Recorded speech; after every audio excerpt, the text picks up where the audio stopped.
the thing here, Mondale, and now you're seeing the story. It's sort of like, this reminds me of black men ain't supporting Stacey. Well, when the numbers were run after the election, they actually show what the numbers actually were. And what national media does, one outlet picks up on another outlet, then another outlet, then another outlet.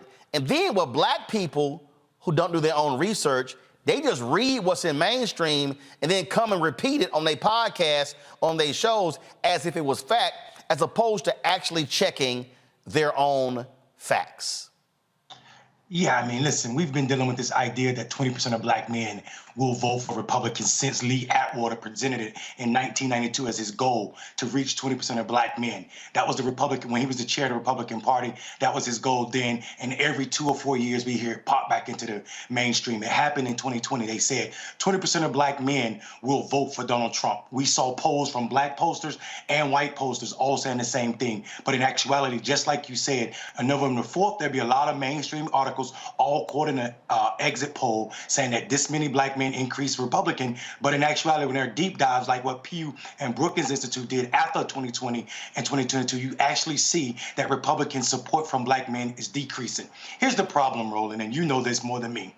The people they're calling are not representative of the black men who don't normally participate in the election. Unfortunately for them, that's a majority of black men. Listen to what I'm saying. 70% of black men across this country that are already registered are what the world calls sporadic or non-voters, meaning they voted in 1 out of the last 3 elections, presidential elections. That's not a critique of black men. It's a critique of these tired strategies that tend to spend their money on mainstream media trying to reach black men, fighting Republican talking points. Republican talking points have not worked for black men since Martin Luther King dad said, if you don't support my son, get him out of jail, talking about Martin Luther King, who was riding with a white woman in Georgia in the prison. They've not got over 12%. Never. Never. So these polls, one, that black men don't really respond to, don't represent the majority of black men, become a talking point that get bounced around over and over. Now, this is not an idea that Democrats can sit back on their loins and do nothing, come back the idea that black men are highly pissed off with them as a party. But it is to say that black men will not go against Republican or support Republicans in an increased manner. They didn't do it for Trump in 2020. They actually voted less for Trump in 2020 than did in 2016. Here's what will happen, though. We will see a repeat of Virginia 2021, where black men sit out elections as a protest vote. And people think that is a lazy or pathology that exists in black men, but it's not. We know after every election cycle, the way you increase somebody's participation is if they feel themselves in your messaging, if their culture is represented in what you're saying. This idea that we can continue with the same white consultants that brought Bill Clinton into office using a slightly different version of the Southern strategy to isolate black voters as 2023 way of winning elections will always piss black men off. This is why we see the need to persuade black men is not about candidates. That does not work. If you go to black men talking about this candidate is going to save you or this election is the most important, you've already lost the right to be considered a trusted messenger. What's necessary is you talk about what's likely, what's possible under this candidate, what's possible under this election. That works, because black men are issue voters. So when I hear people say stuff like what we hear in this brother's messaging, it's wrong. First of all, majority of black men that are sitting out elections aren't even worried about college debt because they don't have it.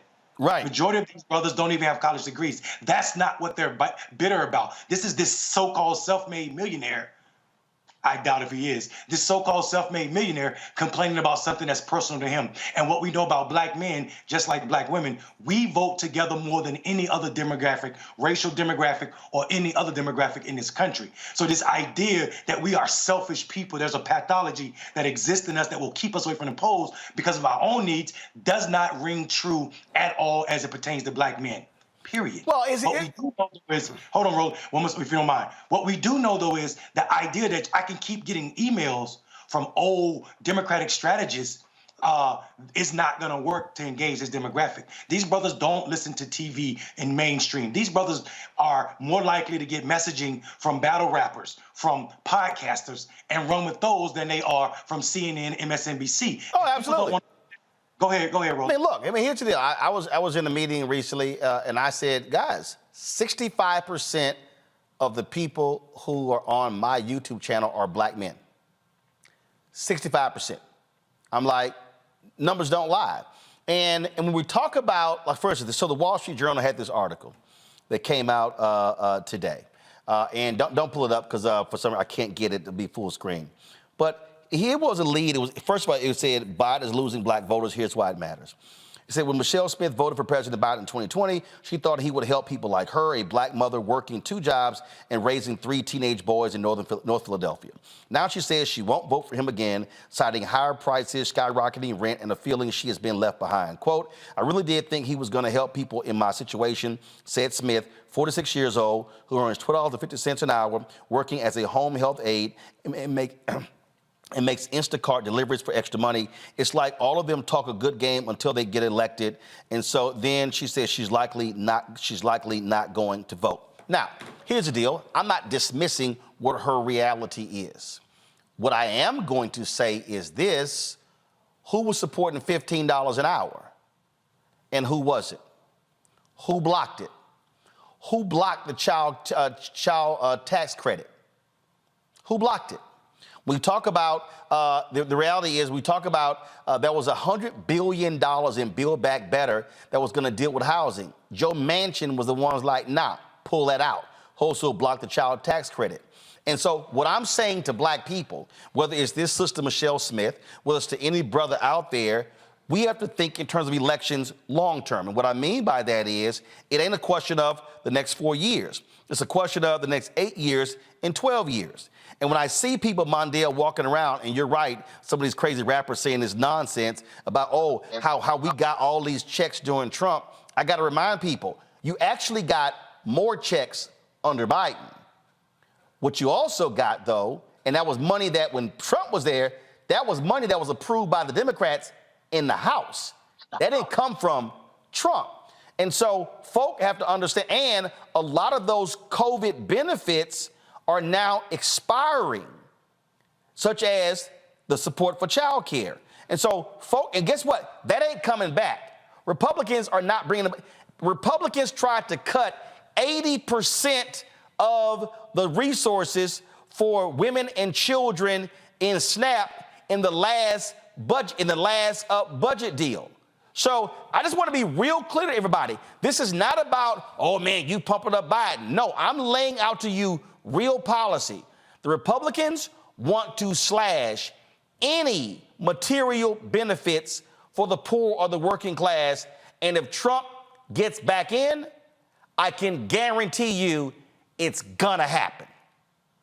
Yeah, I mean, listen, Roland, it's a fact that it's going to happen, and a lot worse is going to happen. The thing about it, though, is, like you said, the people who watch your show, 65% of black men, to those brothers that watch your show, and I'm one of them, you are a trusted messenger.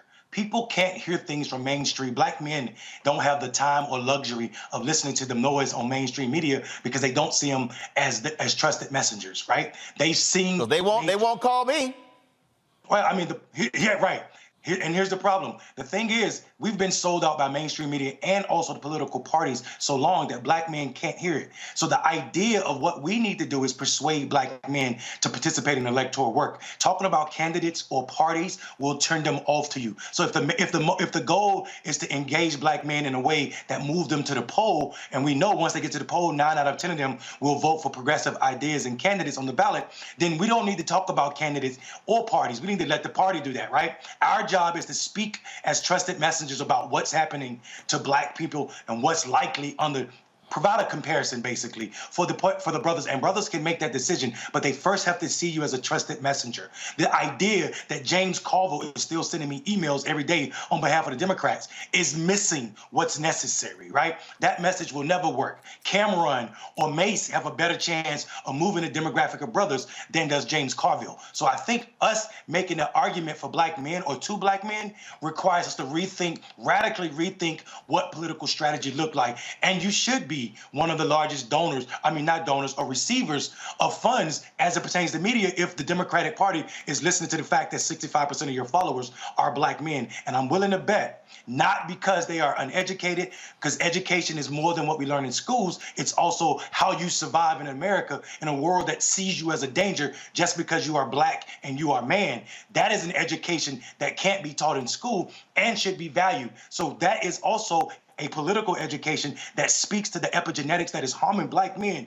And folk ain't talking about it as if lived experience don't matter when we're talking about politics. And I have said this repeatedly before I go to my panel. I said this repeatedly on this show. I said it directly to a number of Democratic operatives, to a number of different people. What you thought, what did Fat Joe say? Yesterday's price ain't today's price. What you spent in 2020 ain't what you should be spending in 2024, because you got a much bigger problem. And the reality is, I don't want to hear that, well, we had record spent. No. What you spent then was even a joke, because you were the problem is you were comparing it with what the people did before that. At the end of the day, this is going to take hardcore education. This is what I keep saying. For the next 7 months, really beginning in January, if Democrats are listening, and I'm talking about white Democratic consultants who control the money, and right now it's a number of white women. Let me be real clear with y'all. I'm be real clear with y'all. Y'all ain't gonna win jack if you are holding the checks. There should be, Mondale, 7 intensive months of education, elaboration, explaining what they've done, specific, this bill, this pool of money, infrastructure, Build Back Better, all of this money, what you did, but also what you're going to do. I cannot get somebody to think about registering or voting if I'm not educating them first on the reality. And so you have to actually show it. And when I say show it, you got to say, hey, you're concerned about rising rent. Here's why rent is rising. We built 20 million homes every decade from 1940 up until 2000. Then all of a sudden, it dropped to 5 in the last 2 decades. Guess what? You don't build new homes, you're going to have more demand. They're going to raise prices. Then you got to say, here's what we propose to try to fix that. But the bottom line is, if you don't explain it, folks are just going, hey, man, my rent's high. Yeah. Roland, I would also say that people also need to consider the fact, explaining what the Democrats have done is the 3rd or 4th step, right? We have other steps that we need to address. First, we need to listen. Like, no one can pretend that they're speaking for the 70% of black men in this country that are already registered and have sat out the past 3 presidential elections or only voted in 1. No one has had more conversation with this demographic than Black Male Voter Project. And this is not a selfless plug. This is a fact. These polls be of 100 or 200 people, and 5 or 6 of them or 10 of them are black. We talk to 5,000 black men every year that fit into this number. The 70% of brothers, folk that don't participate in elections. And we have a long time. 7 months is not enough to address the 152 years of voter suppression that's been targeted at black men. Right. What we can do, though, is partly is what you do every day. We have to be a year-round organization, a year-round mouthpiece for this demographic in order for them to see themselves in what you're doing and also believe that you are a part of the community, not showing up with an extractive notion that, hey, if I can convince them that it's the most important election, most important candidate, then these Negro men will go to the poll for me. And instead, if you're listening to them and centering them, not just swearing on your last name, but if you're really fighting for them, you don't even have to win. Fighting for black men in America is enough to find them on your side. And I think we forget that. The mode is not to convince them first that the party's done something for them, the candidate's done something for them. The mode is to first listen in a way that you don't seem like you're trying to extract stuff from them. And I try to tell people all the time, this is not magic, but it also ain't easy, especially when you're coming in and talking to this demographic about your leader said this. They don't see nobody as a leader. Black men, I said that intentionally. That's an African-American vernacular for your ass. They don't see nobody as their leader, right? Black men are telling the world that you can't go talk to preachers when there's 2 generations of them that ain't been to church in 6 years, right? But you also can't, but in order to listen to them, you have to have listening sessions, town halls around the country doing that. It's not going to be done through television ads. It's simply not. Omakongo, you first. Mondale, I so appreciate your work and your energy that you put towards this effort. I want to come back to something you mentioned earlier about the hip hop community. And my concern this election cycle is that you have some rappers who are mentioning, oh, Trump got me those checks and so on and so forth. And I'm not seeing a lot from hip hop as it relates to why we should be voting in this next election. Obviously, we understood with Obama why that happened. What needs to happen as relates to the DNC, Democrats? Do they need to be engaging more of the hip hop community and saying we need to get out there? Because I'm concerned that we either have the people who say Trump gave me those checks, or we got the ones who are just disengaged, and we lose a vital potential voting block for 2024. Yeah, I think here's the problem. I think the problem is the DNC already think they can do this work. They think it's their job, when in actuality, the only thing they need to be doing is, instead of putting all the money into their auxiliaries, they need to be figuring out how they fund grassroots organizations that are trusted messengers, organizations that do this work year round, that Black men will listen to, because anything that comes from the party will be seen as the party it's self-serving. Here's what can happen. We cannot give a damn what rappers are saying. We can actually prepare the folk that really are moving this demographic to the polls. Great example of this. This is not the first generation or the first time in an election cycle where rappers were saying crazy stuff. If you consider what happened with Kodak Black, Lil Yachty, and Lil Wayne, Ice Cube last election cycle, all of those, and even Kanye, all those brothers were speaking up on Trump's behalf, but they were doing it for selfish reasons. Trump pardoned a couple of them. He did something for Kanye, and etc. But what people don't understand is, I just said, Black men don't see any of these guys as leaders, and they're definitely not taking marching orders from them. So here's what we need to do. If we were invested in Black men in a way that was efficient and also effective and sincere, not transactional, but transformative, meaning organizations that do this work year round and not showing up 2 or 3 months before the election with fried chicken and church fans, then we wouldn't have to worry about those few or five brothers. What we know about the hip hop community is, while we say what we want to about Black men and how the problematic rap can be at times, what we do know is there's not been a positive rap song about Donald Trump since he came down that gold elevator. Not one. And before that, every year somebody was naming Trump or something about Trump Tower. Nothing positive has been written in rap music to date since he came down the elevator in 2015. And I think people continue to discount Black men as if we can't see the BS that is Donald Trump, the racism that is Republicans, as if we're living in a silo, or that there's a pathology that exists in us that will remove us from our vote. And what we have seen, though, since 2015 is a decrease in Republican support from Black men. The idea that we are measuring excitement and enthusiasm to measure who will participate in the election is dumb and stupid anyway. And I hate to sound coy, but I'm being serious. The idea that Black men are never going to be enthusiastic about a white man that they got to go vote for, that does not mean they're not going to go vote. Right. We're not asking a question. And on top of that, the instrument is flawed. Talking about the poll itself. Joe? What are we, we know you're connected with the Black Male Voter Project. What are some of the other organizations that those of us that want to be a support can help, can use or can support in order to help get the message out, and particularly the long-term educational relationship with the proper motivation, people that know, people that care, and that are good listeners for the community that can help us connect the dots? Yeah, I mean, listen, people forget that there are Black people organizations that are INCs, that are LLCs, that are 501c3s and 501c4s that are doing this work year round. But I would say it is indicative that we are following the community guidelines and not what Black people that have been chosen by Black people or white people to speak on our behalf. This is why I posted on CNN the other night, and I know, Roland, that you are friendly with Van Jones, but this is a point that we got to acknowledge. And Van Jones is not a spokesman for Black people. That's why 65% of Black men aren't online capping for Van Jones, but 65% of Black men are following the show. And I'm not saying it because I'm on your show. I'm saying it because it's factual.